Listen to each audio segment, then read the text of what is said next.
তোমার না রবের সাথে বন্ধুত্ব ছিল? তুমি না মোনাজাতে ফুঁপিয়ে ফুঁপিয়ে কান্না করতে আর বলতে, হে আল্লাহ, আমি তোমাকে ছাড়া আর কাউকে চাই না। তাহলে এখন কেন তোমার রবের সাথেই বিচ্ছেদ? তুমি না তওবা করেছিলে? তুমি না আল্লাহর জন্য সব ছেড়ে দিয়েছিলে? তুমি না বুঝতে পেরেছিলে তোমার আসল ঠিকানা কোথায়? তুমি না মুমিন হতে চেয়েছিলে, ইসলাম মেনে চলতে চেয়েছিলে? ভুলে গেছো?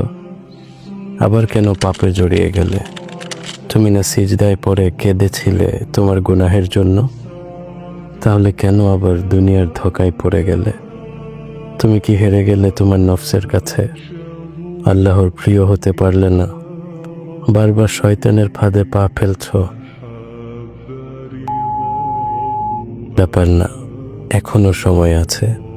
তুমি কি জানো না তোমার রব কত মহান? তিনি অপেক্ষা করছেন তোমার জন্য, তোমাকে ক্ষমা করার জন্য।